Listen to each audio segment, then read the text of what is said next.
Hello, everyone, and thanks for tuning in to episode 134 of the Guardian Hub podcast, where we talk Destiny, interview guests, and talk about our love of the game. Your hosts, as always, are Kingsley, Maxon, and DesRaven. You like that slightly shorter intro that I did? It was good, not going to lie. I am mid-bite of a Kit Kat when you asked that, so I had to pause that and curb my Kit Kat eating for just a minute. But I like it. I do. Toasty.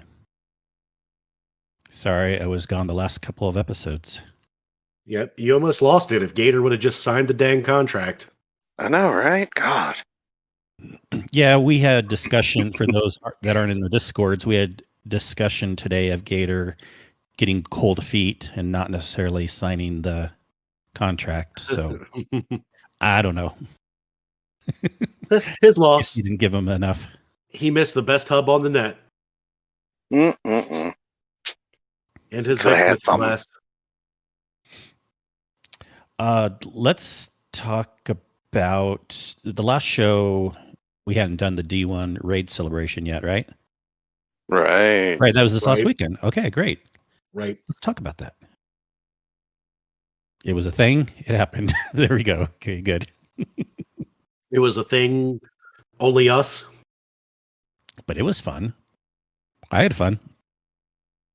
Indeed. I will say, considering it was the first time I had played D1 since D2, it really opened my eyes on a lot of things. That's not true, actually. It was the second time. The week Well, before I'm just was saying. the first time. Yeah, this entire preparation for all this I had understand been what you the were first saying. time. Yeah, exactly.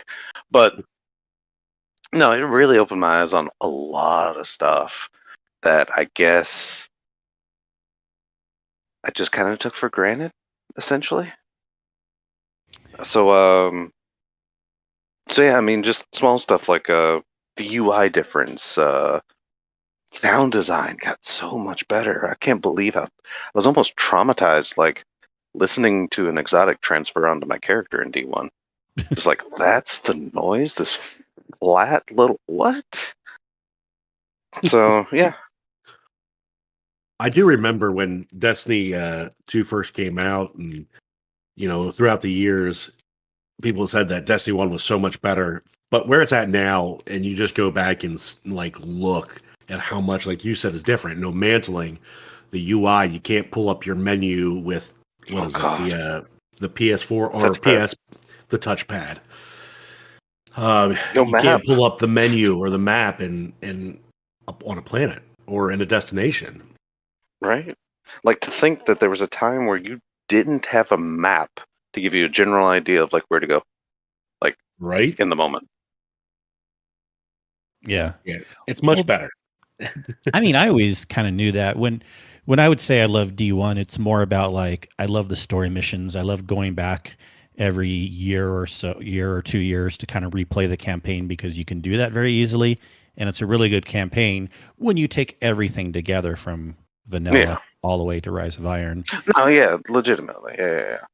And the raids are pretty good too, except for I never really liked Vault of Glass. It's better in D2, but Wrath, we all love Wrath. I like Crota in certain aspects, even though it's really short. So I guess what I'm trying to say is, every once in a while, like every year or so, I try to be like, hey, let's get a D1 raid night going. And I feel like our last one wasn't too long ago, maybe 3 to 6 months ago. And then now we had this raid celebration. I'm even starting to be a little bit I'm okay not doing the D1 raids for a little bit now. Yeah, I mean, yeah, it definitely put things into perspective for me. Because I always thought King's Fall and Wrath were still tied for me. But I guess the experience of D2 raid design and potentially my change in tastes in raiding might have shifted. But yeah, Wrath is definitely now one of my favorites and is pretty much tied with Vault. Nice. Because King's Fall is such a pain. But these areas are still just amazing. I mean, kind of a shame. Like we were like trying to go fast and do the little cheesy sword jump up on the wall to get through those areas faster. Yeah. But if you really take your time to explore through it, you got you got the hidden chest, you got to go Yeah. across these huge caverns. It's really quite a cool experience. Yeah. I think the biggest shock to me though was going through Wrath, and because it's such like a Seventh Seraph like design and architecture, which I had forgotten. It was weird because in D1, that entire like design and architecture was so rare, you didn't see it. And I guess just coming off of not super recently, but fairly recently, like Season of the Worthy, which had us dealing with all kinds of Rasputin bunkers. I mean, it just became commonplace. So I think that was one of like my biggest shocks. It's just going through Wrath and getting like the deja vu remembering of, wow, this is like such a unique place, and then going, no, it's not. Yeah. There were a lot of cool bunker areas in D1, right? Like some of the missions. I remember the one where, of course, the strike. We have that strike back now. The Saber. But also, is it we're first chasing Omnigul? Like she's in the bunker, right? She's hidden behind the glass pane, and we have to like kill the other enemies. Oh yeah, there's that thrown bunker at us. Yep. I forgot all about that bunker. Wow. Yeah, there's some cool. Gosh, I just need anyone listening, including you, Sin, Des. If anyone wants to run through the D1 campaign from the beginning, I'm totally down. I don't have time for that. Well, screw you. I mean, we can do like half an hour, like once or twice a week. I mean, so you can still do it. I don't have time to explain why I don't have time to explain. No, I might be done with that eventually, because I mean, D1 is an experience. I mean, for sure. For better or for worse, it's there. Yeah. But no, I think it's, for me, D1 is definitely like all nostalgia now, because they've improved so much on like D2 and like quality of life things, and years of steps in at least half the right directions. Has really culminated into something like just D2 is definitely the better experience. I feel like, just like I said, from a quality life standpoint. But again, D1 is just like all nostalgia. It's like that's where I have so many like memories from D1, and like, I mean, it's like going into Vault blind and just experiencing Vault for the first time, or any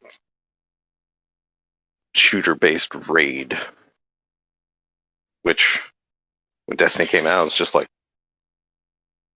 how are you doing a raid with a shooter? Like, how is this going to work? Like, what are we doing? Are we going to have like 12 people in this area? And no, just 4, 6. But yeah. Yeah, and speaking of Kingsfall and mechanics and stuff, since we're on topic with this, right before the podcast, I was watching, it was still going on live at the time, T-Rex is interviewing Joe Gogorath, speaking of, Joe Blackburn, on different things. It's more just general game design development. His goal, he said at the beginning, wasn't to talk about a lot of like just Destiny stuff, but Joe, of course, brought up just coincidentally some cool little anecdotal stories about Kingsfall. So these are things that no one's supposedly known except for people outside of Destiny until tonight. And now you'll hear it first on the podcast. Of course, this will be coming out later, but it was just talked about live a half an hour ago. One of the mechanics, this kind of started from a discussion of Telesto and how they have to account for so many things in the game. And Telesto is a weapon, of course, where it does so many things, not just shooting, but it attaches to stuff, although less now. We'll talk about this later in the episode, but it has explosions, it has timed things that, that's why these things can, leak through. But I forget how he changed the subject to Kingsfall, but he was talking about how one of the encounters in Oryx at first, how like we shoot the blights, and of course most people like it the normal way is what they do for the challenge way, where you shoot 4 per area, 16 total, and then you stand in them, and then you jump out, and that does the damage to orcs. Well, the original design was slightly different. It was going to be a thing where you stand. I don't know if he said it was a blight that you were standing in, but you would stand in that area and you would shoot something. It was more like a zone control. You would gain that power or that ability by almost like capping a zone or standing in an area and shooting stuff. But they said during play testing they were noticing Hunter throwing a trip grenade and just shooting that on a wall or something. Like, we don't like this. So they changed it to instead how it is now, with taking down the ogres and then them leaving a blight behind. So I thought that was kind of cool. Yeah.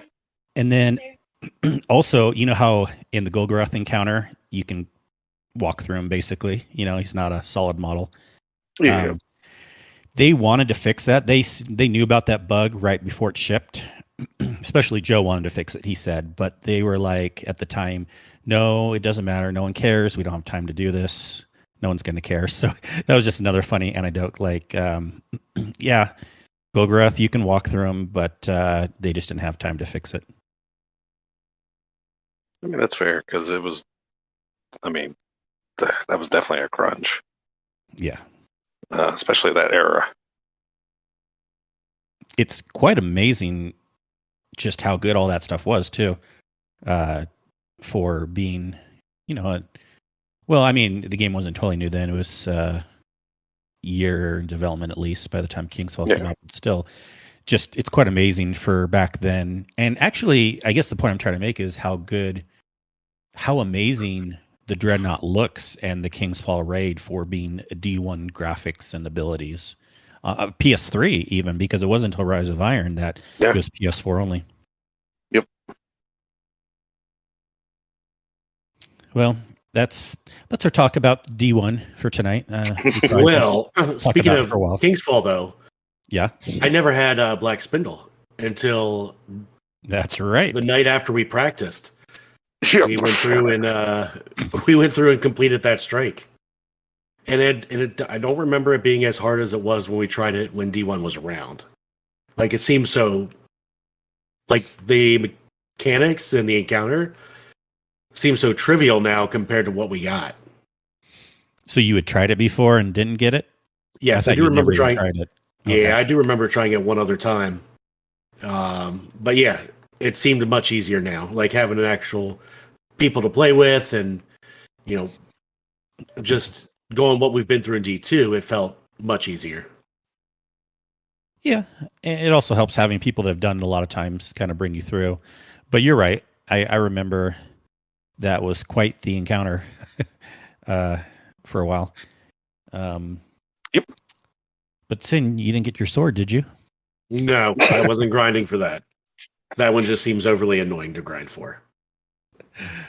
All right. Well, one of these days, I hope to see you in the Wrath of the Machine raid with the Dark Drinker. Well, if you want to grind for me, I wouldn't be opposed. Next topic. Yeah. Oh, let's talk about what were we talking about before the show? I feel like, was it other game or show? Yeah, Dune. Because a lot of people are talking about this. Like, I haven't seen it myself yet, but you haven't either, Des. What do you think? Nah. Sin? I don't know. I don't know. I don't have that much like interest in Dune. So, gotcha.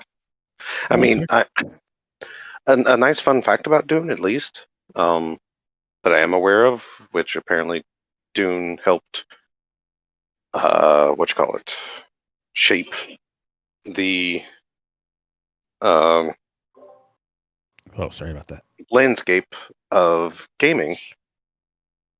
Because I think I forget the company at the time, but there was a company that went to start to make a game for Dune, and because Dune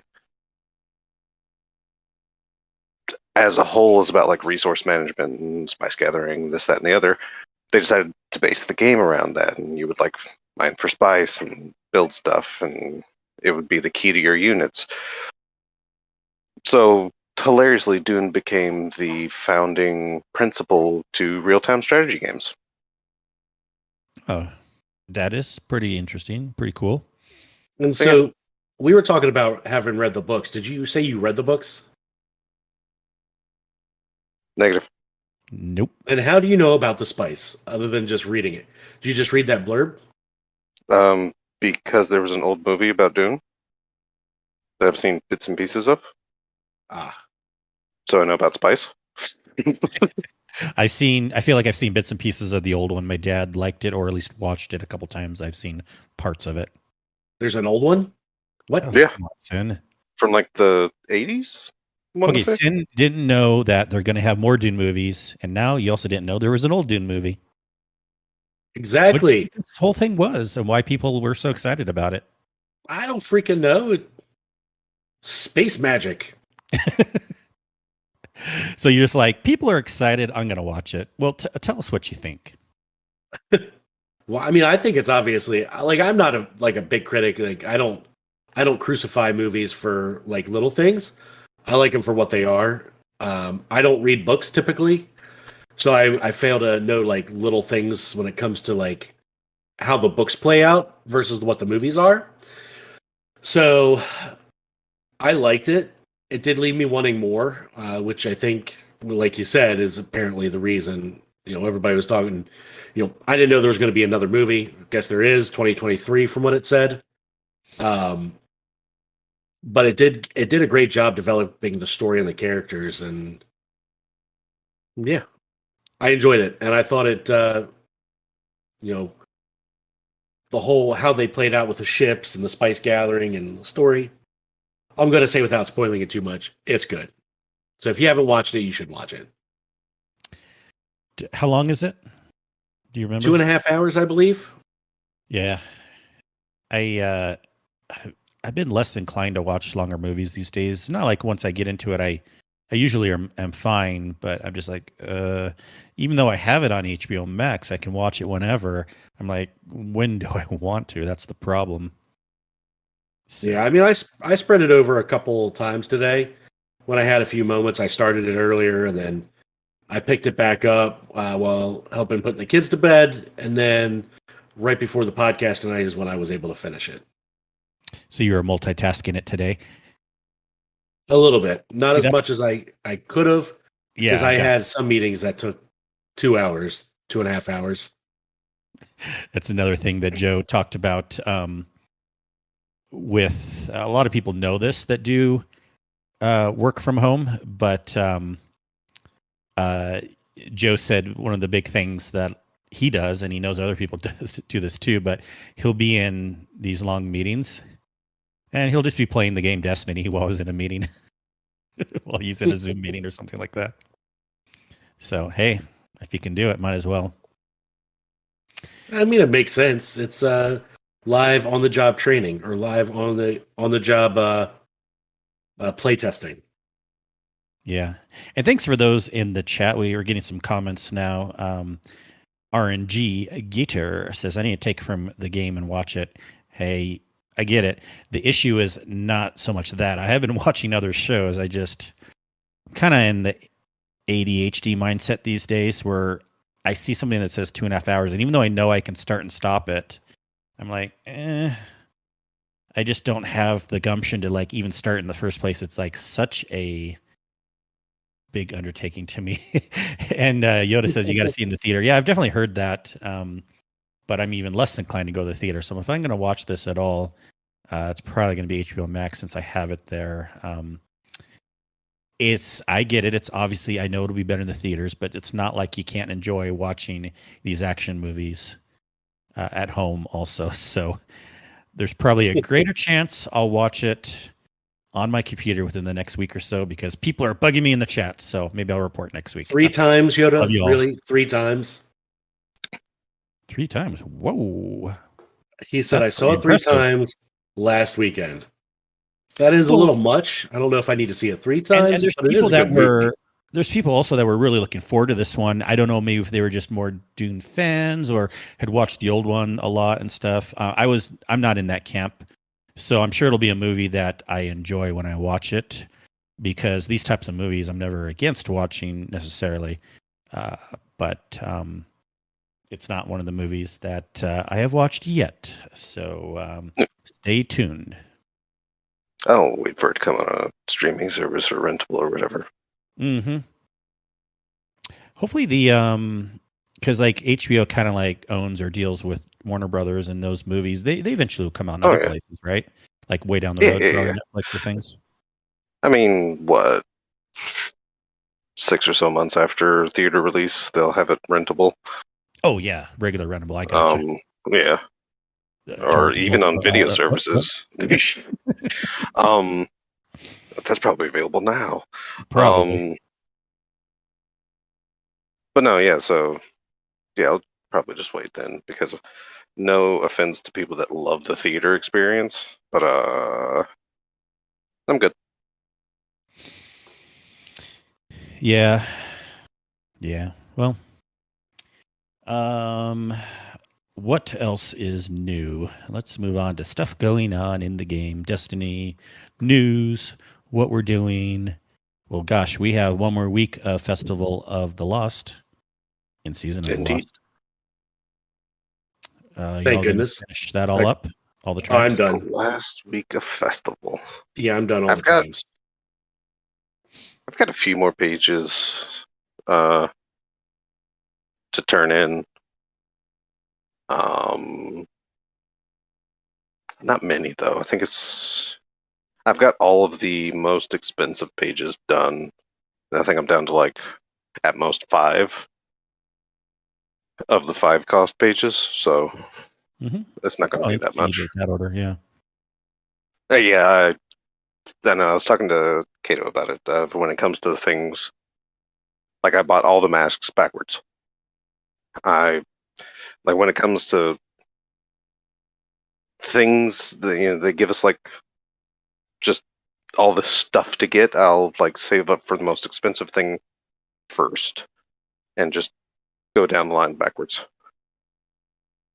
There's a good thought to that. And speaking of real quick, back on the raid topic, we did potentially the hardest raid first. We also did this when we had our D2 raid tournament. And I think it gives a lot of good momentum. And we ended up doing all 4 raids, and our time was 2 hours and 53 minutes, I believe. So just under 3 hours. So we did it. It's nice to get the longer or harder or whatever ones out of the way, and then just kind of know that's like smooth sailing from there. Yeah, I mean, for pages, like you're saying, Des, I was kind of at the level you were, but I finished the last few today. They were the Niners though at the bottom, but I did finish them. I'd had a bunch of pages saved up that just needed to be converted in the lost sectors, and I'd say the whole thing was a respectable grind. I did a medium amount of grinding, I feel like, in my opinion, and I'm just finishing it kind of like right now. So about good timing, I feel like. Nothing too crazy. I mean, I guess if I had my opinion, I'd want it like 10 to 20% less of a grind, but a respectable enough activity. And let's talk about this now that, I mean, I think we have a little bit, and people have given their opinions. I heard you guys talking about it some last week, but I just kind of wanted to say that the Haunted Lost sectors were pretty cool. Obviously not going to be the most amazing thing in the Destiny universe. This is just a free seasonal event, but I'm glad they changed to something, and I didn't hate them, and who knows, we'll have a super bonus if we can even get 1 or 2 different or new ones next year.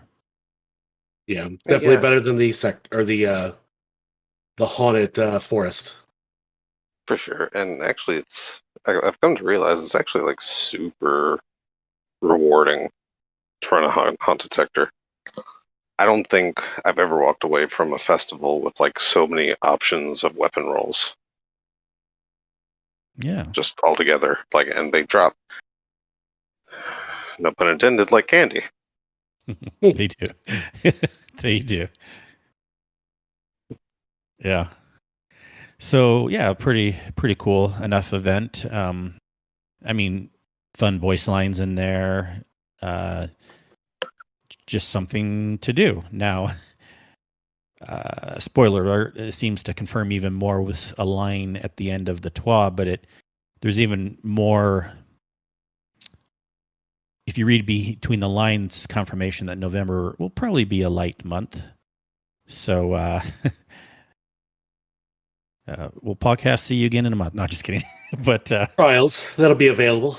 Well, of course, there's going to be things going on. I'm not saying nothing's going on, but we now Festival Lost ending this week, and then November could be, unless they drop something upon us, but could be pretty light. But that's okay, because then in December, I think it's the 7th. We were trying to talk about the date the other night, but I was reading something about the 7th. Let me see if that's a Tuesday. Yes, Tuesday, because that's when there was also some patch or something else coming out. So I think December 7th is probably when also the 30th anniversary thing comes out. Oh yeah, because the week before it's still November 30th. So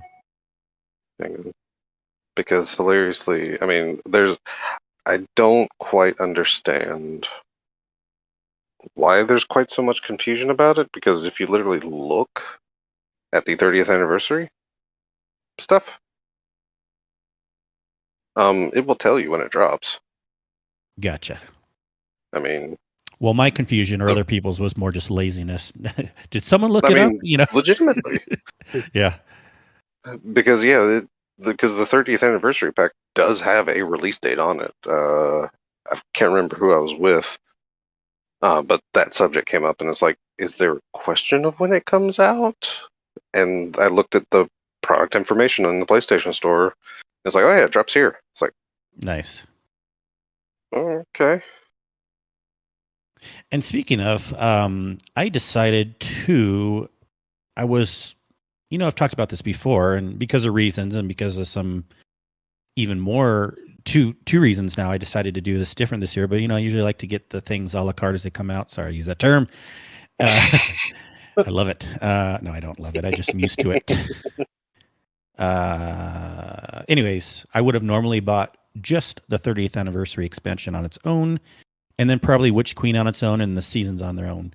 But because of some new changes, it gives more incentive, especially along with the 15% off that Green Man Gaming still had. I decided to buy the deluxe whatever, blah, blah, blah, get Destiny for the next year back. Yeah. So it wasn't too bad at, was it 85, I think? But even full price at 100, you get a lot for that. You get everything. Yeah. You get the stuff. You get all the stuff you get. So if there's any confusion, there doesn't need to be confusion, because you get everything except, of course, anything that would be extra, like Eververse, things you have to buy anyways. But all the gameplay, 30th anniversary, Witch Queen, all the seasons included. Dungeons. All the dungeons.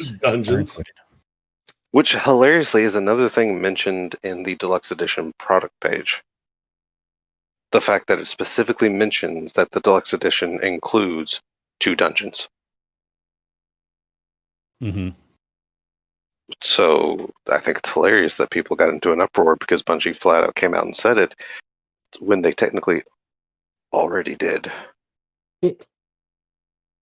Nobody just read between the lines. Nobody paid attention to it. Nobody reads things.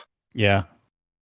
I mean, that's like the whole, I'll read over the, in license user agreement, which, as I've seen people point out, very explicitly says that we do not actually own Destiny. We own a license to be able to play it. Well, which, a lot of things are that way, but it's kind of scary when you think about it too. Not really, because Bungie has a great track record. D1 is still available. I mean, but they could close the servers. Yeah, and they could, and they have the right to, if they so chose. Mm-hmm. It would suck for those people in D1 still, but I mean, it's within their full power and right to be able to go, nah, not anymore. Yeah. Well, it was interesting because I was thinking about this, and obviously, and every company is like this. I do this in my business also. It is better to receive money ahead of time and then give services later than to just charge as you go. And if you charge as you go, it's usually going to be a little bit more, or you can say it the opposite way. If you charge ahead of time, you'll give a discount. And Bungie is in essence doing the same thing now, even just a little more. So where if you just want to get everything and you pay ahead of time, you pay the $99 at most, or if you have some discount, whatever, on PC, you get everything. But you could decide to get it piecemeal as you go along. You could decide to, okay, I'm going to get 30th anniversary. I'm going to get Witch Queen, maybe not the first season. I'll probably get the second season, maybe a dungeon. And you will potentially pay more if you get it piecemeal. Yeah. But it may work for you if that's better for your cash flow too. So at least you have an option. Exactly. I mean, it just depends on what you have on hand, essentially. I mean, there's Bungie's even stated that they are another part of the argument I don't get is people are saying that they're locking content behind the deluxe edition, even though Bungie has said that the dungeons will be made available, like you said, individually. Mm-hmm. I think they're probably discussing like a price range or something, or how to present it, like whether it be through the store or potentially as a silver thing, which would probably end up being better for those people still playing across multiple platforms. But yeah, I mean, yeah. So it just makes sense. Yeah. You said, Des, you did end up buying. I'm trying to remember. Did you end up buying? Yes. Deluxe. Okay. Or what? I ended up having. Yeah, I ended up having cash on hand, and I was like, you know what? I'm just gonna buy Destiny 2 for the next year. For the next year, yeah. You can think of it as like, okay, I'll just pay the $99. It's just really front loading. Not that they're, it's not meaning that they're switching to a monthly, but if you do the math, it's approximately $8 a month, which isn't a horrible price for how much content we get if you look at it that way. Wasn't it really more than a year content because we're getting the stuff in December and the year doesn't start until February? So theoretically, it should run from December to February. So 14 months worth. Yeah, that's kind of true. Good point. Assuming, and that's even with no assuming the next DLC isn't also delayed. Right. Which, to be fair, I almost kind of expected at this point in time, and still don't mind it. Yeah, personally, just for sure. Because I mean, I think Beyond Light dropped pretty wonderfully. Stuff looked gorgeous. The story made sense. Wasn't very long, but made sense. It wasn't. You can tell it wasn't piecemealed together from some other failed idea because they had to rush and finish something. Looking at you, Destiny 1. Yeah. So I mean, if delays are what it takes to get a better end product, I'm for reasonable delays. Yeah, they've never been that crazy. It's not like we're talking Cyberpunk and then it's still not so great. Shots fired. I mean, if anybody from Cyberpunk is listening to this, he means it. No, or the game that was known as Final Fantasy Versus 13. When it started development, and then 10 years later became Final Fantasy 15. Not kidding.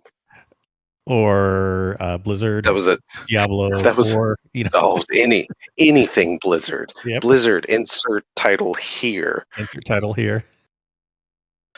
I remember back in the day, a friend of mine was hugely following Diablo 3 before it got released, and he kept telling me that it was every few months, it's it's probably going to get delayed.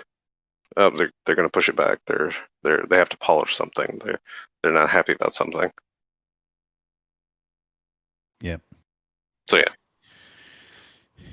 And then one last follow-up, Sin. The thing that probably makes sense why the Microsoft thing doesn't let you play on both platforms. I was hoping it might too, although I wasn't expecting it to. But I was talking to the guys over Two Titans and Hunter, and the other follow-up that I didn't give you, but I was going to mention on the podcast, but then I so rudely wasn't able to attend, was that They were saying Microsoft's never had a clear answer on that, and it usually is pretty normal. Even if there's a game that's both on Xbox and PC, you do have to buy it both places. So it is pretty normal, and Destiny's going to follow that pattern too. I was thinking about this more. Apple actually does the same thing. When you have a program that's on Mac versus iOS, you can't buy it one place and get it both, even if it's like, quote, a very similar thing. My guess is Microsoft and Apple want to make more money. But even on a technical aspect, even though they're the same game, they're slightly different. There's different code base going on the different platforms. So maybe they just don't want to deal with it and make more money. And that's probably why you have to buy it twice. Still not a fan. I mean, but I understand. I do understand. Yeah. Capitalism at its finest. Mm-hmm. Mm-hmm. But you're right. They probably could have the ability to not do that pretty, I don't know how easily, but since it is the Microsoft Store, they probably could change that. So whatever. Maybe they could. Yeah. They could, but will they? Right. See, this is the problem with wording sometimes and things. And it's nice that they said in the TWAB last week that Bungie said, you can take your character that's Xbox and play it over on PC. And I'm like, well, you can already do that kind of if you download the free Steam version. So I don't know why they were making it sound all cool. Like people were reading too much into that and saying, oh, so if you buy it on Xbox, you get it free on PC. But nope, sorry, not the case. Sorry, not sorry. Gosh, I need to stop on this follow-up. We probably have other stuff to talk about. What else is new? Should we get into TWAB or any other news?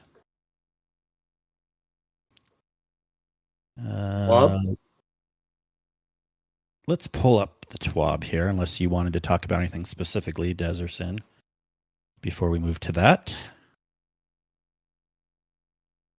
No, let's hit it. Let's hit it. All right. I browsed through it. Do you want to go through it, Des? Do you not want to? Do you want to go through it, Sin? I don't care. Someone. Wait, what? We can bring, how about we bring RNG in here and he can read the TWAB word for word, really slow. Yeah, but he's playing Guardians of the Galaxy. Yeah, TWAB time. Do you want to... There's a lot of trials talk, so we don't have to go through all of it, but do we want to give any paraphrases here? There's a lot of trials talk. Yeah, that can be summed up, because there was a lot there. Well, they do have some bullet points. Maybe just read the bullet points for the most part. This week at Bungie. Okay, that's today's. Anyway, yes, they are making trials matchmaking changes, though. Even though they titled this entire thing that, they don't get into what they're doing to the matchmaking changes until much later. Yeah. Because again, it's trials numbers, and the reason why there weren't any changes for the past couple trials. They're trying to get numbers and trying to collect data. You say data, I say data. Well, one is my name. One is not. One's Star Trek. Okay, that was that. Now my volume's better. Anyway. So there are certain areas they're still not completely happy with in the matchmaking that they do mention. There's still more 5.0 games and like 5.1 games. Than there are like 5.4 games and 5.3 games. And in fact, there's like 10% more 5.0 games. Oh, and that was actually in freelance. So there's actually 20% more 5.0 games in regular trials than there are 5.4 games. So they are going to be looking for ways of closing this gap, which they mentioned later. Like, in a perfect world, they want like every one of these categories of game, 5.0, 5.1, 5.2, they want each of those to be like as close to 20% as possible. But also, they're not going to be too sad if there's more 5.4 games than 5.0 games. Yeah. So yes, and they did mention that their fear of having a freelance playlist was population concerns. But the population actually looked pretty good. Introducing the freelance list. So freelance will be coming back. I can't remember if they said before season 16. I think they mentioned sometime throughout season 15, like freelance will be back. I think so, yeah. Which I'm Yeah. excited about. I actually probably got pretty close to these numbers. Other than the first day, I won five games in a row before I got a couple losses. But then later on the week, it was closer, like losing more like 25% of wins, kind of like what they show here. But I don't know. Yeah. The freelance got me to play and to play a lot actually, and I am all for them bringing it back. In my limited, not as good PvP experience, I say keep it. I mean, yeah, and that's the thing because I played a crap ton of freelance. I skipped Friday, but yeah, Saturday, Sunday, Monday, I played a lot of freelance. Got my 7 wins. Actually, got a couple wins beyond 7 because I kept the card up. I'm up to like 30 something for my regret count. I saw that picture in the Discord. You have a bunch. Yeah, still no. Now, to be fair, I do have usable roles, so I'm still not as bad as some people are. I do have a quick draw Vorpal that I've decided to keep as my like normal PvE content role because it just, especially right now in this season, it actually works really well for like strikes or something. Pepper a target with my fusion rifle. Quick draw comes into effect and Vorpal just adds damage, so it works very well. But I'm still looking for like that triple tap Vorpal or firing line Ryan roll, because also firing line is fixed now. Yeah. Yay. Yay. But yeah, so I played a bunch and I just really, for some whatever reason, like going into freelance, there's still it happened way too many times that I liked, but we'd be like start getting into like a losing streak or whatever, like losing a few too many rounds, and there's always that one individual. I mean, not always, but like I said, way more than I would like. There's that one individual that just leaves from my team. I had that about 5-10% of the time, yeah. So yeah, it happens far more often than I would like. But I mean, other than tightening down the quitter penalty, there's nothing, nothing they can really do about it. And if they tighten down the quitter penalty too much, people that get kicked for whatever reason are just going to have a worse time. So I mean, it is what it is. So yeah. But, one other quick thing that I realized why I like trials and freelance is because, again, I kind of joke about this, but I feel like later in my life I've gotten more ADHD with video games and stuff, but I love how the games are short. And then after trials was done, I was jumping into other games. I'm like, these are so long. Get me out of here. Right. Sorry. But 10-minute games or whatever, I was like bored as heck. I was like, I'm done. At least if you have a team that's wiping you, you're done with them quick and you can move on to the next team. Right. Exactly. But yeah, I mean, I definitely saw because they mentioned average matchmaking time was like 50 seconds. I don't think I had a matchmaking time that long, maybe once. So yeah, I don't know. Yeah, matchmaking felt good even in freelance, which was my biggest fear. But yeah, I think it went very well. But I had the opposite experience. You didn't like it? Surprise! Well, of course, I was trying to go flawless, even though it doesn't care about flawless. Go ahead, Tim. Yeah, I mean, if I'm going to play it, I might as well play it for what it's meant for, and it's meant to go to the lighthouse, so that's what I play it for. And I'm not saying I didn't win 0 matches. But I was in that pool that played both. I played with fire team in some instances, and I played solo in some instances. And the fire team portion of it was just hot garbage. I think because the pool was split, if you were in a fire team, not matching, like not getting the chance to match against a bunch of single queues, which obviously is an advantage. That kind of hurts. Like if you're somebody like me who's not very good, kind of hurts your odds. You're going against teams all the time. I want to say we got 5-0'd more as a 3-stack. Didn't matter who I played with. Played with a couple different sets of people over a few nights. And I saw more 5-0 games than I did the prior weekends. But this weekend probably was meant to Margo in the freelance. That's what everyone was trying to do and focus on. Exactly. I did go into freelance, and I had some decent matches in there. But definitely not something that you can do and try to go flawless in, because that's you get a lot of the matches that I were in. It was like 50-50. I'd win one, lose one, win one, lose one, win one, lose one. Well, that was better than me. Even. I probably won 25% of my matches ultimately in freelance, but I probably won less than that, to be honest. Yeah, it might not be every other one, but I mean that's kind of what it feels like, especially when you're going in trying to win. So you didn't really have an opposite experience of us, but you didn't like it as much, maybe is what you're saying? Yeah, I wasn't a fan. Okay. But from what I can gather, the pool was split.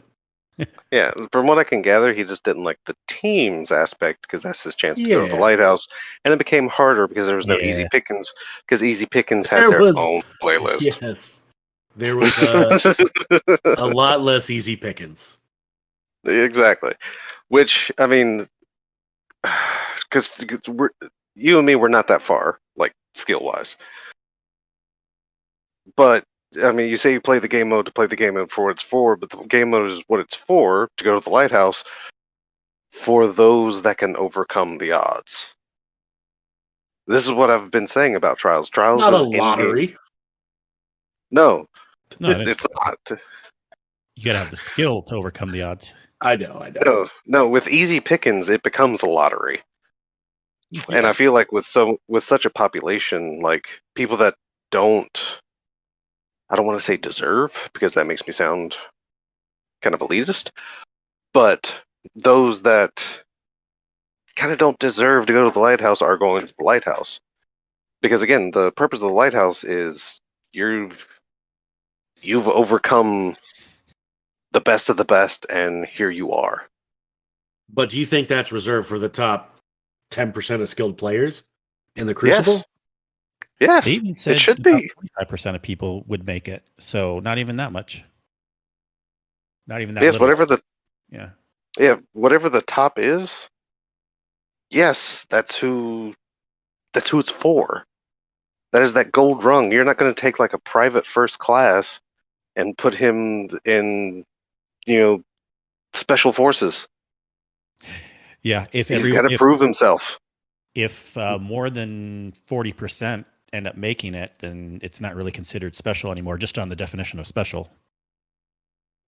It's and you can get all the good rewards now, except for the adept. Yeah. The adept doesn't even really matter a lot, so you could still get good rewards. A lot of those mods are nice, but yeah, you'll get like triple tap Vorpal in theory, without code. I know, right? Exactly. in theory. But like I said, also being within that skill range, I'm perfectly okay with like I've accepted, I'm probably not going to see the lighthouse unless I get carried. That's me. That's my position. I mean, why do I play Trials? Well, right now, you can get the rewards. I mean, I don't play to go to the lighthouse. I play... Me neither, yeah. I play to improve right now. And, I mean, just remembering from D1, that was some of my greatest improvements, was not even playing Trials back then for the lighthouse, but just screwing around for bounties. ended up learning a lot about the maps and hotspots and cheeky spots and ways to go and things to avoid in threes. Like, it's a good learning experience. And if anything's going to get, I agree, and I learned a lot, even though a lot of people don't like Cauldron, but I learned a lot more about the map playing this weekend in Freelance. And if it wasn't for that, I probably wouldn't have hopped in Trials much. Playing a lot of Freelance will actually potentially get me to do team-based Crucible more. The thing that I like about Freelance, also being more of an introvert gamer, is I don't have to deal with team playing where, unless someone's really good in carrying me, like Soccer or something, or Lumina, it's sometimes annoying playing with a team because we're trying to work together, but no one's listening to each other anyways, or people are getting salty or things like that. I just don't want to deal with that. I'd rather play alone. Yeah, Trials can bring out some of the worst in people. But I get that aspect too. And trust me, like there was one time I made it to the lighthouse. The first time I made it to the lighthouse wasn't with Soccer. And it was the second weekend? And the second time I made it was with Soccer. And I think it was on a Monday night after the Flawless Pool had already been in effect. And actually, Soccer went flawless that night too. He kept resetting so he could help everybody out. And it was me and I can't remember who else. But we were the last two people that he helped, and we went flawless that night. Might have been Kato, if I remember correctly, but not 100%. No, Kato was there. No, Kato was there, but he didn't go flawless. He wasn't resetting his card or whatever. That was the first weekend. The second weekend also? Then no, it was not Kato. Let's see. Yeah, I don't remember. Because Lumina and Mia actually carried Kato this past weekend for his first lighthouse visit. Because one or both of them are going for the Trials title.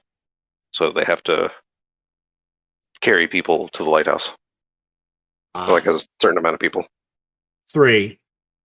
Interesting fact about that is you can, like, it can be like next season. You can take somebody who just hasn't gone that season. So they can start all over again next season as well. Well, it doesn't help them get the title now does it?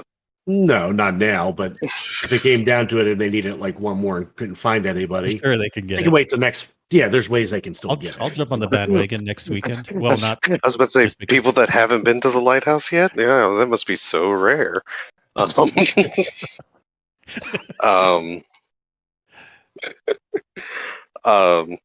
no, I mean, but yeah, like I said, that's been my views on like Trials, and I've always accepted the fact that certain people just won't make it. I mean, and that's fine. I mean, good lord. But anywho, but they are going to be screwing with matchmaking. Now I think they even mentioned. Hang on. Where is this? Pull up to Freelance, because they do specifically mention flawless pool changes.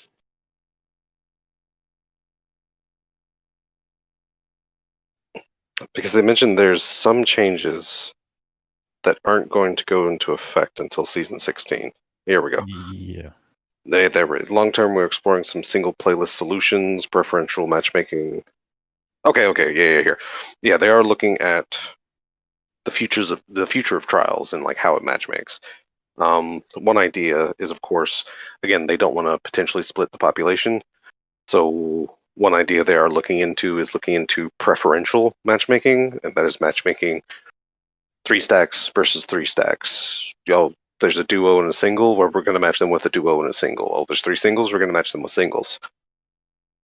And have that preferential matchmaking. But that idea, if it does come, which they are working on, they don't have a specific release target, but it will not be before season 16. So that is coming no time soon, but they are working on that.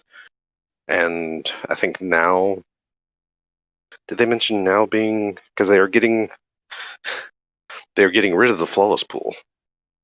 But it will come back this season, I thought. Flawless. Or sorry, solo pool. I thought you said solo. Oh no. Solo Yeah. queue will be coming back this season, but they are looking at single playlist options other than just bringing back Yeah. The freelance. flawless pool. But no, like the flawless pool changes. There's a lot No, here. yeah. The flawless pool is changing as of, well, by the time this comes out, it will have already changed. They are getting rid of it. Flawless pool will no longer function because they have noticed that there are those people that really aren't skilled enough to really go to the lighthouse, but they struggle, they persevere, maybe they get lucky, and they just barely scrap to the lighthouse. Paraphrasing here, this was not their words. But they notice that, those people will thus get stuck into the flawless pool and just have an absolutely awful time once the flawless pool activates. So they're looking to get rid of the flawless pool and have it a little more. It looks like it's basically wins on cards no matter what, right? It's basically, it's like generic wins in total, I believe. So yeah, if you like, so their examples are, someone that goes flawless 10 times will get preferentially matched with someone else that has 70 plus wins. Yeah. If you just barely scrap by and get a trip to the lighthouse, then you're going to get matched with people that have had, or preferentially matched potentially. I think it also is taking card wins into account as well as total wins. But you're going to get matched with people that are in your same situation.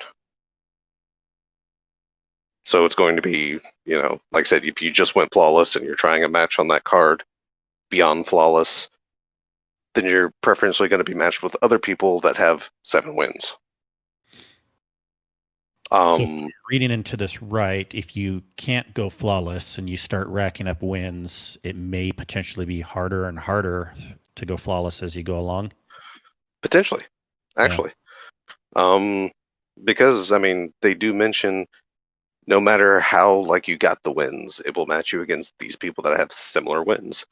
So for those that get, I think I might get 10 wins, I think through a weekend, maybe, since this new trial stuff has opened up. That might actually be pushing it. But yeah, that means my 10th win on that Monday, I'll potentially start getting matched with other people that have 10 wins, which hopefully suck harder than I do. Yeah. But I do believe also the other systems are still going to be into effect. But they aren't. I think they even mentioned the possibility of adding skill-based, but it will add to the matchmaking time, whatever they do. Which I don't even think I think they're mentioning is just the fact that, there's these blowouts and there's these other stomp matches for people, whereas without skill-based matchmaking, this wouldn't happen quite so often, I believe is, again, the paraphrase of the line they were using.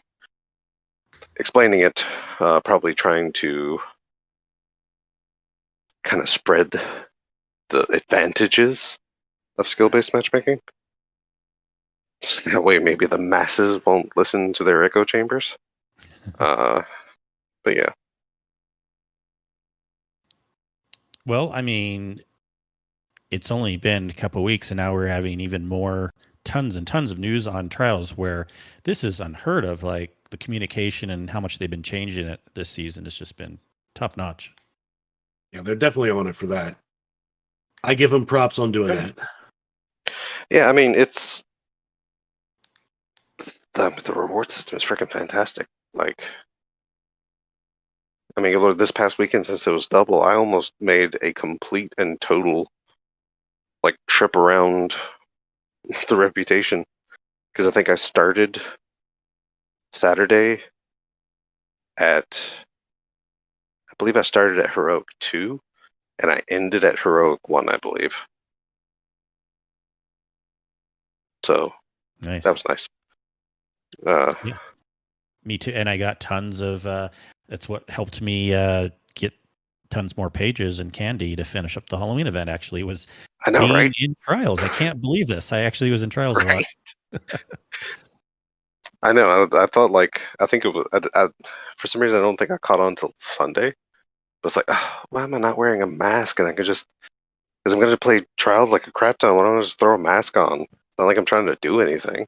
Yeah, Sure enough, I ended up with a crap ton of pages. Yeah. Yeah. Well, we're curious to hear everyone else's experience that maybe didn't talk about in the Discord yet, but let us. I really am curious. A few people have also said that I've read on Twitter or in other Discords that they've enjoyed the freelance trials. But I'm curious specifically if someone thinks it shouldn't be there at all, or if they're just ho hum about it, or if you like it too, let us know. Yeah. I definitely don't think it will be like having it now is like really nice because again, they've done everything they can to hide the fact of people preying on solo queuers in the trials playlist. Hiding how many join and when exactly. So I don't know, like I said, it's nice that it's there, but also if they can actually work out this preferential like grouping matchmaking, it's probably better overall because again,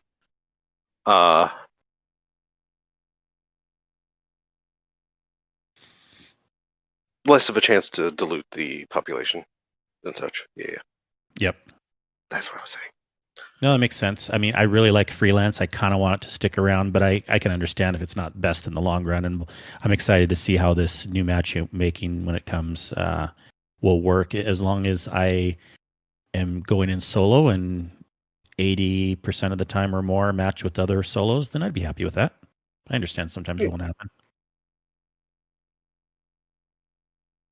Well, we have. Well, I guess okay. There might be more in the TWAB because this actually wasn't in the TWAB; it was in the patch notes. I didn't mean to cut you off. If there's more we want to talk about on the TWAB. We're getting another community manager. Yeah. What is the name again? Let me pull this up. What was the name? Do you have that pulled? I know the handle is Hippie. Yeah, Hippie. What? Liana. Hippie. Liana. Because on Twitter she is at Dirty Effin' Hippie. Nice. So, yeah, she's hippie. Or, well, I'm assuming she with the name Liana. Apologies if it's not, but And shout out to Elena, aka Lana, who's joined the clan. Oh yeah. So knows that joke. Elena. Yep. But yeah, apparently from the short interview they give another Bungie freak of sorts. Apparently Destiny fan. And yeah. Other than that, costumes, movies of the week, which I actually watched these movies of the week this time around. They were very nice. A lot of like production value in both of these choices. Oh, good. I'll definitely check it out then. Yeah, Marvel was awesome. Cool. Yeah. The Blair Witch one is actually really, really good too. I was not. I've seen Blair Witch. I saw the video.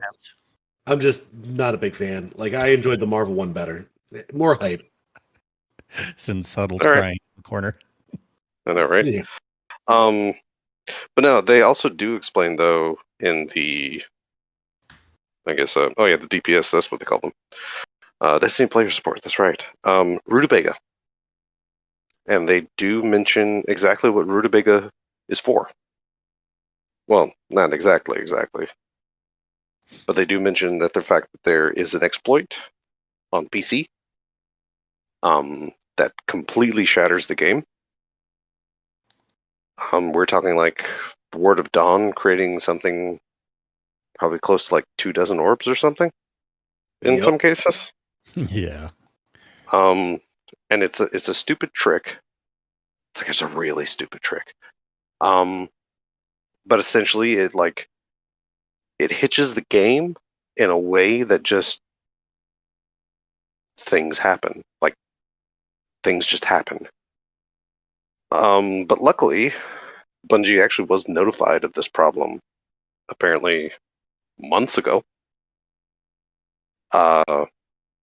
Because that is apparently when some group of people that essentially do aftermarket beta testing, essentially like finding glitches and crap, they found this, they reported to Bungie. Bungie had an eye on it, and they created an error code because, again, the way it works is it hitches the frame rate. So Bungie created an error code that if your frame rate is hitching or too slow, essentially, you're going to get these rutabaga errors. And yeah. So if you're they do mention that if you're like not in PvP or something, or essentially if you're not trying to do this exploit that I'm not going to explain, and you're getting rutabaga errors, let the help forums know what you were doing and what was happening. Because these rutabaga errors might also lead to a bannable offense. Yeah, and luckily I think I read it's not gonna. Some people were worried, like, oh, what if I have a problem with PC? I'm gonna get banned right away. No, they said it's not gonna happen right away. No. It's gonna have to be like some serious like exploitation of the system, which some people were doing. Oh yeah, for sure. And it's even rumored that the person that leaked this exploit is pretty much only doing so because he got banned by Bungie. Oh yeah, I think I read that too. Right. So yeah. So who knows? But it is like grade school drama crap, and yeah. It's kind of a a-hole maneuver. Definitely some drama there. I mean, it definitely like completely. Oof. I don't know how they found this. Like, this is one of those instances of like a glitch or an exploit is like, how do you find this? Well, you have to be set up a very, very specific way in order to even have up the option to do it. And I don't play my games that way. So I can't imagine many people are, but I'm sure some do. And why you would be doing that particular event anyway in the middle of a game, again, how they found it, no clue, but yeah, if you're forcefully using it, especially in PvP, you should get banned. Yeah, I mean, no, yeah, I completely understand why it's a bannable offense because again, a Ward of Dawn that makes like some people have done this glitch or like had events similar to this glitch happen. It's actually read on Reddit. Someone actually had their PC they were playing on. They were barely playing Destiny 2. But there were certain areas where their frame rate was just absolutely like just hiccup and hitch. And they had found themselves that it basically lined up like this exploit, and they would just make like a bunch of orbs. And I think I think this individual mentioned it's like they had enough orbs from one Ward of Dawn to cast 2 Chaos Reaches back to back and have 2/3 of a super full for a third one. Oof. Yeah, it's nutty. It's nutty. So yeah, that's what shows you that stupid stuff can break in a game. Well, live update. Speaking of Telesto, You're welcome, by the way. Sin joined me in patrol. I wanted to test out. I hadn't hopped on yet. They changed some things with Telesto today in the hotfix. People are already whining about it. Yeah, potentially. I think it's great. No, potentially. There's, I've seen in a couple of Discords. It's like, no, they broke it. They broke it, and it's like, no, they fixed it. So the thing I wasn't entirely sure about, and now I see how it works exactly, is so when they say it won't attach to allies, yeah, that's kind of true. It's not attaching and detonating later, but it still will, like, for that split second, you'll still see, I just hit Sin with it a little while ago, and what it does is it immediately explodes on Sin. Yeah. So I guess you could potentially still do this thing in PvP where if Sin's ahead of me, but then, see, this seems more fair. If Sin's ahead of me, I can hit him with Telesto as opposed to an enemy in case I missed the enemy or just wanted to hit Sin for some reason, and then Sin could still explode next to the enemy. And so maybe if Sin's like doing a Titan Slam or something along with the bolts, it would be like, a little extra damage. Yeah. But I was happy for this because I know, I use Telesto a lot in PvE and I try to avoid hitting people with it, but many times I've hit people with it and I'm like, oh, I'm sorry, because, then it's stuck to them for 10 seconds, Exactly. So at least that doesn't happen anymore. Yeah, it's quite annoying when that happens too, especially if it's in your eye, your line of sight. Right. So you just have this bright purple pulsating thing just like on your screen. All of a sudden, it's just like, oh.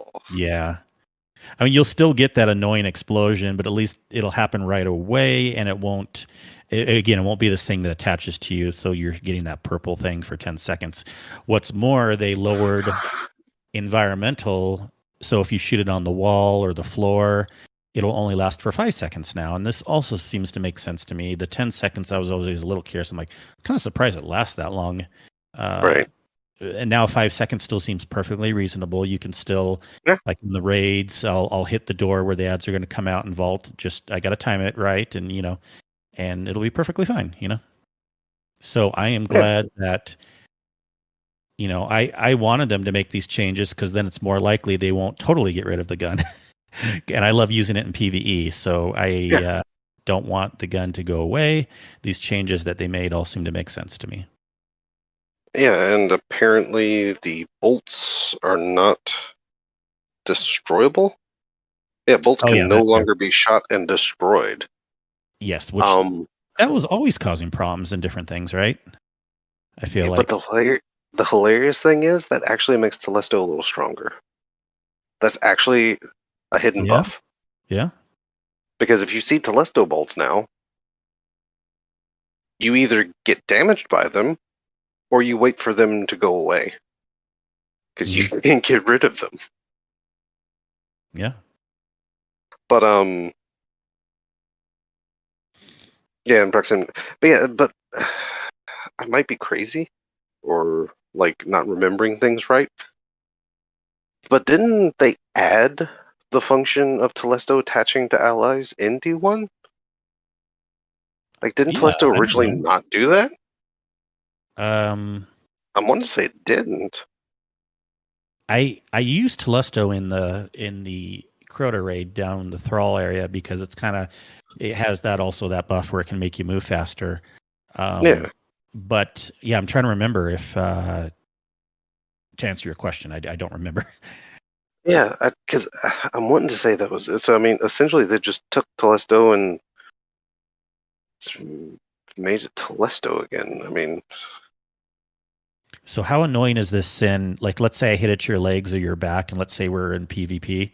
Is it super bright in your face for a long time, or does it go away pretty quickly? It goes away really quick.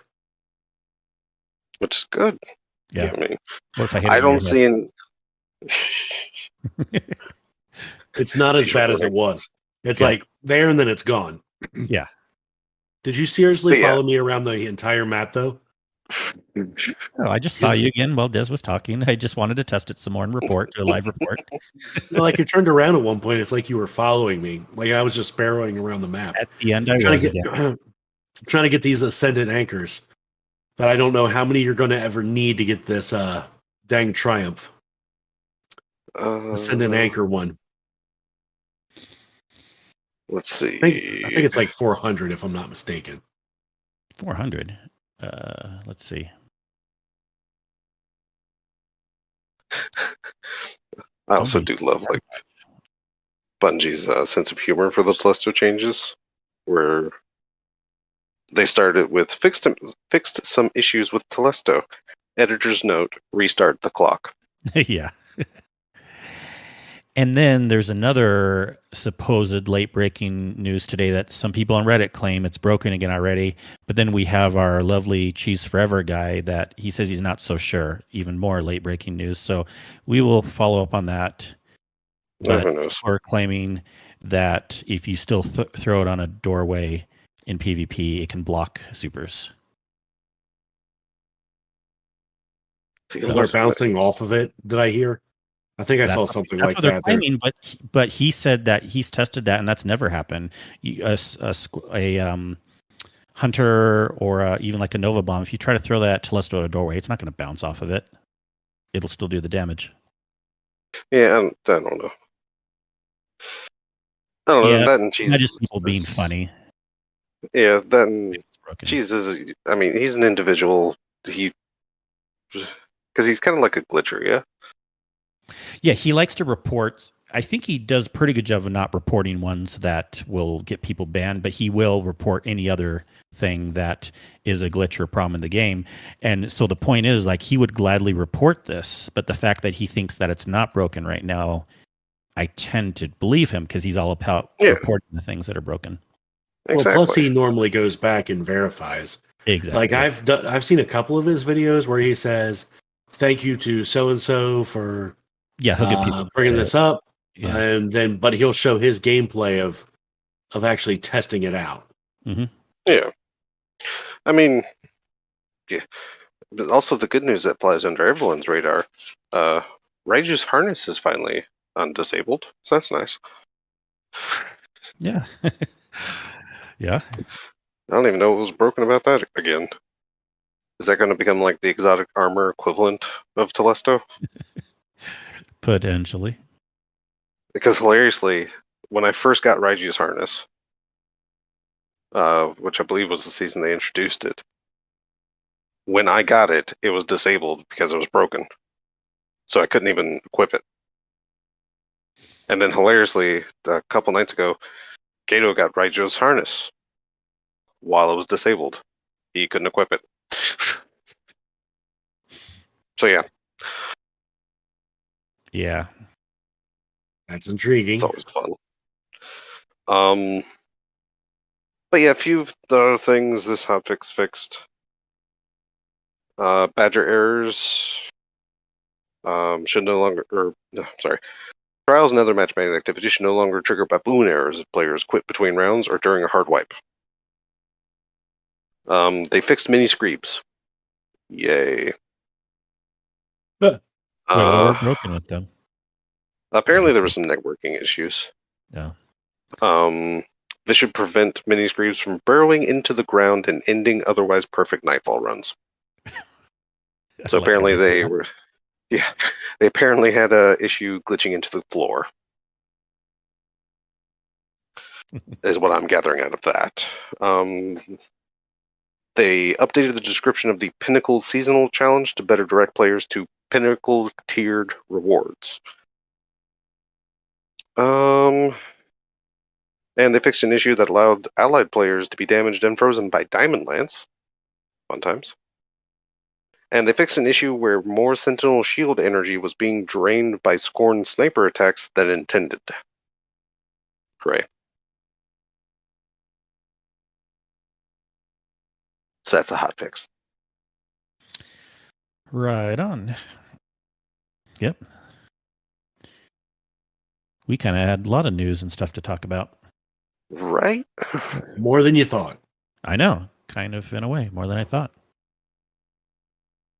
So we will continue to be here week after week. Don't you worry. For sure. Yeah. Do you want to talk about the video thing to said streamer thing? What video thing? Pro. Oh, the fact that Yeah, Liv got a anonymous email. Yeah. So since we already started talking about it. Yes. In some aspects, I was hoping we'd hear one piece of news first, but yeah, we can talk about it either way. I mean, go for it. You go for it, Sam. I You don't brought know. it up. Or just go for it. I know wasn't you're so eager to talk about it. Well, I just remember it because I was going through and going. My DMs were up since you had messaged me, and I was like, "Oh yeah, You're our special contact with Live Anyways." Although I did bring it up in the Discord today, of course. Yeah, I saw that. I noticed. Basically, I saw this on her Twitter last night too, but I didn't like totally read into it because I know she loves the Crow character. She's totally in love with the Crow. Has always kind of talks about that in her streams and on Twitter. Well, she had mentioned last night, and she posted like a picture/video thing, but I didn't click on it, saying like, "I'm so crying right now. Crow sent me a message." I'm like, okay, I don't know what she's talking about. Whatever. No, not like whatever. I mean, I love her. She's great, but like, at the time, I just didn't have time to look into it. You just didn't understand what was happening. It was like, it didn't register. All right, whatever. I don't know what you mean. I'm just gonna read the next message. Yeah. And then come to find out today that it was a voice recording message to her calling her out with her name. Yep. Basically, what was it saying? And we can paraphrase this if I pull it. It was basically Crow as he is now, kind of stuck in his place, and it was very in the moment for like the story. Mm-hmm. I know, like the general tone of it. Like I said, just very in the moment where Crow's talking about Glenn, constantly checking up on him. He's kind of confused about things going on. So, okay, I don't know. Okay, quote, Liv, is that you? I don't have much time. Things have been a bit off lately. Glint hasn't left me alone, not even for a second. I wanted to thank you for everything. Over the years, you've always supported me, even with everything I've been through. We've been through. I'm not certain of much right now. Everything's so clouded, but so clear. I don't know what's going to happen next, but I do know it's going to be something big. I need you by my side to help me through it. Your support keeps me going. I have to go now. I hear Glint coming back to check on me again. Take care, Liv. I'll see you soon, I hope. Wow. Yeah. And even if it doesn't lead to anything like secret, that's still kind of cool. I'm not going to lie. I see a lot of that, but I don't see how. I mean, like I said, it's just a very in the moment thing for Crow to say. Yeah. The thing that gets me is like it's a message that is entirely in character. Because I know there's like Cameo and stuff like that where where these voice actors are paid to make a video, but even then they're usually not 100% in character like when you see it. Yeah. So the fact that this is 100% in character, I don't know. It either seems like a super specific thing or something, but because I do know his voice actor is on Cameo. So what you're saying is, even if it doesn't lead to anything, we're kind of guessing and assuming that Bungie sanctioned this. Potentially. Yeah. I mean, that's how I read into it. I didn't think it was Cameo either, but yeah, because I mean it's. And it wouldn't even be that like unheard of because I mean Bungie has done all kinds of crap for like appreciation and such for like certain individuals or whatever. I mean, who knows? Like maybe down the line someone's going to get like a message from Zavala, or Ikora or whatever, and maybe that's the other thing Bungie isn't afraid of is very unique marketing methods. Well, it's definitely unique. If you don't know what I'm talking about, look up the Alpha Lupi ARG. Zabrak says crazy. He believes someone already received something from Zavala. Oh, nice. I mean, like I said, let us know. It might be. I don't think it's anything secret. I'll say that. I think it. At most, this is an advert, at most is like a marketing or advertising ploy from Bungie. Yeah. At the least, it's somebody paying a voice actor to be super in character for someone for personal appreciation or whatever. I don't know. But yeah, I don't think it's anything unknown or Yeah. I don't think it's going to kind of hard to exactly put words to it, but yeah, I don't think it's going to be anything major or secret. Probably not. But kind of cool. And we've had Liv on the show a few times in the past, so and I do know how much she loves the Crow character. So yes, props to her receiving that. That is awesome. Yes, because I saw that article and I went to the Twitter and heard the video, or heard the message, and then scrolled through her Twitter after that, and because shortly thereafter she posted this picture of her in a crow blanket using a crow pillow. It's yeah, she likes the character. She does. Oh yeah. I think she has top billings on being the #1 super fan for the Crow.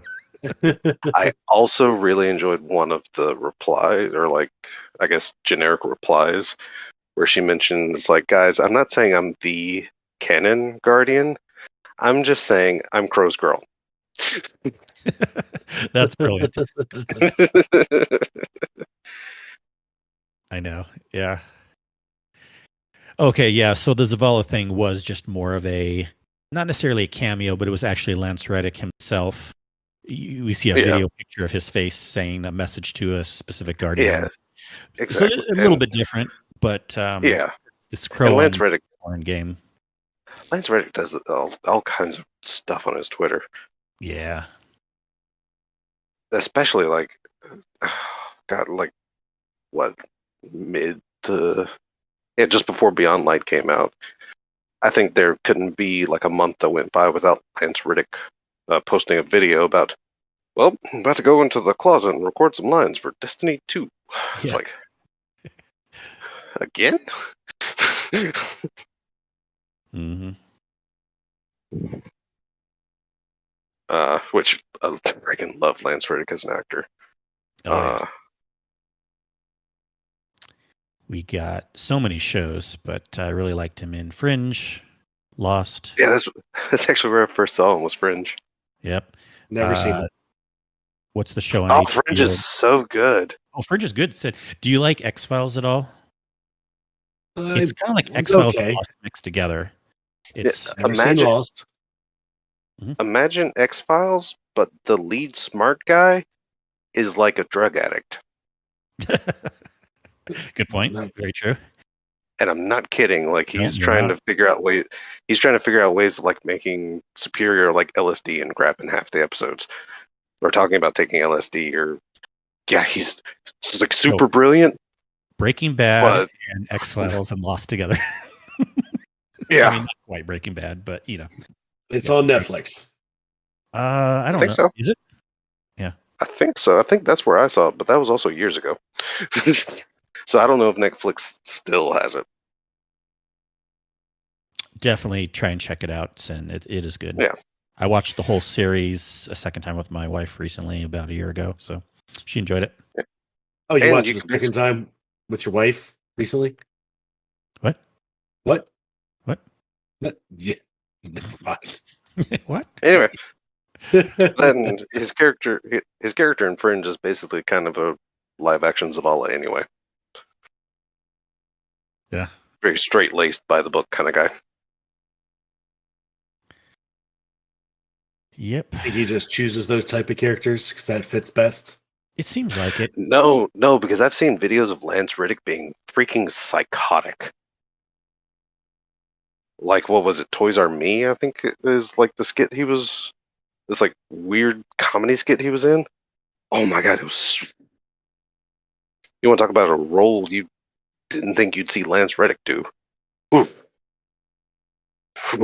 it is the exact opposite of anything straight laced or anything, and it is hilarious. Oh, that's interesting. Yeah, because I just think of him. The other show I was trying to mention was The Wire. She was a police captain, and he's pretty straight laced also there, the typical I think that's what it was character. called. Is that right? I think it was Toys R Me. because he was like this manager at Toys R Us, but he's like super tyrannical. So he's like, "This isn't Toys R Us. This is Toys R Me." So yeah, it's oh my god, yeah, it's like, oh god, yeah, that's it. Toys R Me with Lance Reddick. Oh my god, that Those is eyes. yeah, it's hilarious. Because again, like knowing Lance Reddick or the characters he's portrayed, and then watching him do that is, I think, what makes that like entire sketch. Like that's what makes the funny work to me. But yeah, it's great.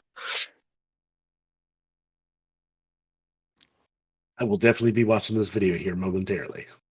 Oh god, it's fantastic. I definitely recommend anyone like look up Toys R Me with Lance Reddick. Yeah. It is oh it is a masterpiece. All right. Well, in that aspect, we can start wrapping it up. Unless there's anything else you two want to bring up. But it ended up being news heavy, so we'll save our learning time with Fellwinter for next time. Yes. That's that's a lot to were cover. mentioning that. Yeah, let's try to make and that's pinned. It's pinned, I believe, in this. Like some of the lore pieces that we were going to talk about were pinned, if I'm not mistaken. Yeah, very specifically, Winter's Guile and Fellwinter's Helm were going to be like the focus, but of course, they're generic Fellwinter lore, so I'm just going to kind of cover Fellwinter. Because sadly, Fellwinter is kind of central in a lot of things. But don't worry, it's coming. I'm going to tell all of y'all. I'm going to tell all of y'all about Fellwinter. All right. Excellent. Well, we had a good show. We talked about all sorts of things and even got to do a live report of Sin in the Field with Telesto on him. It's fantastic. But also, just really quick, since we didn't do it at the start of the show, anyone that may have noticed that may sound a little more chipper. We didn't do the formalities, is what you're saying. Exactly. But, which was kind of sad because I was kind of looking forward to it today. But no, people knowing certain situations and things that I don't go into too much detail.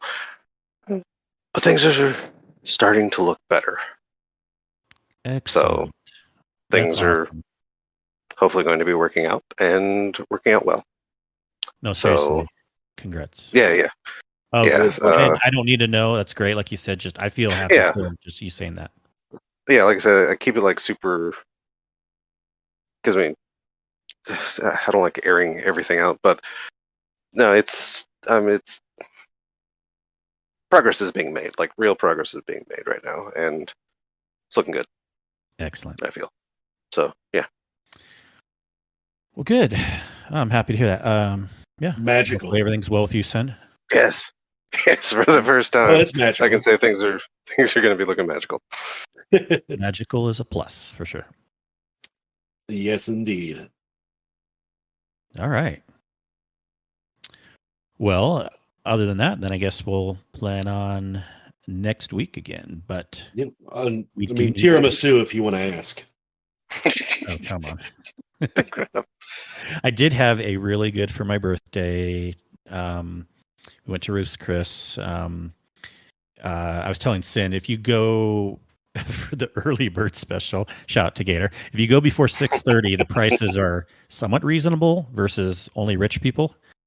So, and their steaks are so good, and it comes with the dessert. It's like you get the side, the steak, the dessert, at an early bird special price. But oh man, I had a key lime cheesecake with in a round shape thing. You know, it was so good. It was really, really good. Awesome. Nice. That is a good dessert I've had recently. And I haven't had tiramisu for a while. I got to get on that again sometime. I had a little Debbie Star Crunch not long ago. It was good. I like those things. I was in the store yesterday and eyeing all the Halloween, I don't know, Twinkies or cupcakes or whatever they were over in the corner. I almost bought some. You should have. No, it's just Treat it's yourself. just sad.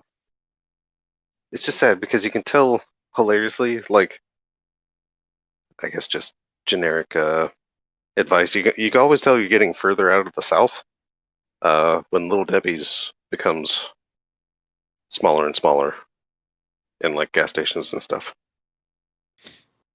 You're like in the heart of like Georgia and Alabama, and it's practically a freaking aisle of Little Debbie snack stuff. Get a little further up, and it becomes like corner. Yeah. I mean, I know. Yeah. Okay. So I see what you're saying. It's like it's really, really big.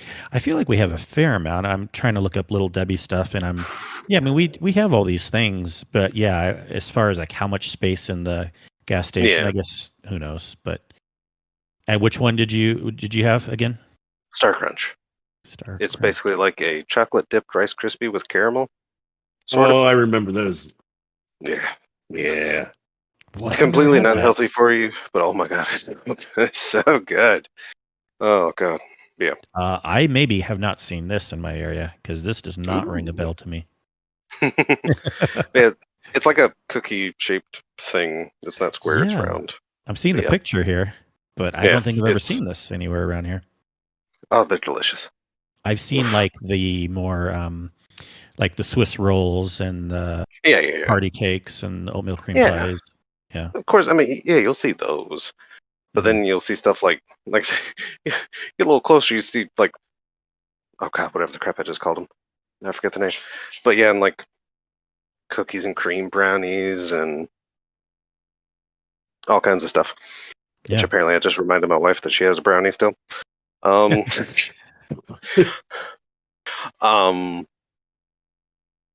yeah.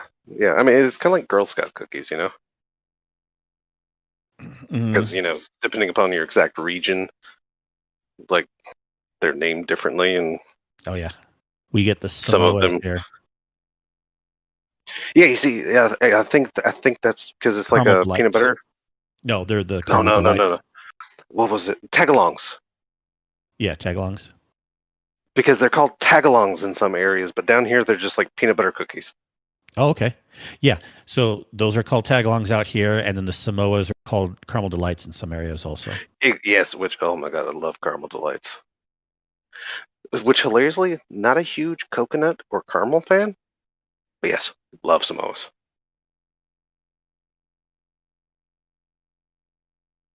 Well, we can go down a rabbit hole here. I'm seeing like I've seen a map of like the Girl Scout cookies in the different regions. They show this map color coded where if it's ABC bakers versus Little Brownie bakers. Oh, so it's actually two different distributors. Distributaries? Yeah, but I feel like the whole West Coast calls them Samoas, yet on this map it shows like Utah's Little Brownie and then California's ABC Baker. So I don't know what's going on there, but I don't know. I do know down south they are caramel delights and peanut butter cookies. I do know that. Yeah, I've heard that.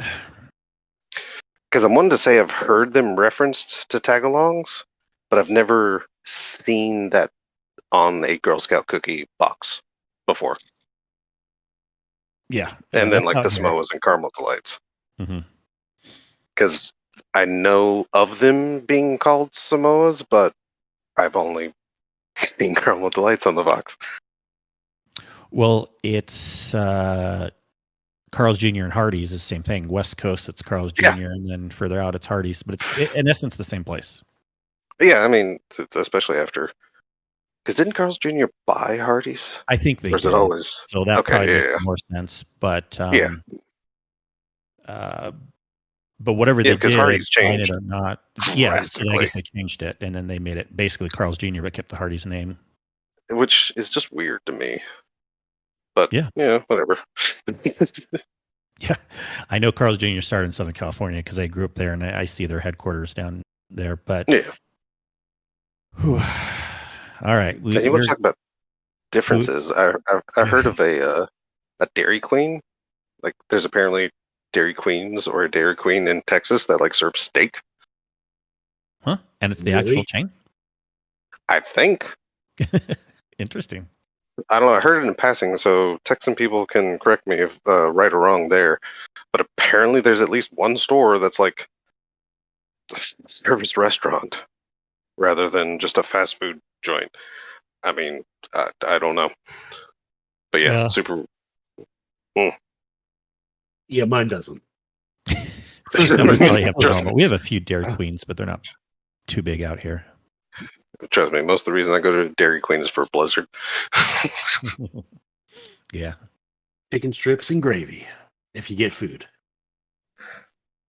Yeah, I think Hardee's was my breakfast. Hardee's was always my breakfast chain to go to. Again, if I wanted like a mixed sweet, it was definitely Dairy Queen. If it's a burger, it's Wendy's. Or Checkers. Which I think is Rally's elsewhere. We don't have either of those in Utah. There used to be a bunch of, because I remember when I was a kid, there used to be a place where we were called Central Park. That was the same like double drive-through setup as Checkers and Rally's. But yeah, it's like this building, but it mainly serves drive-through stuff. Because they have drive-thrus on both sides, and maybe like 3 tables outside. That's it.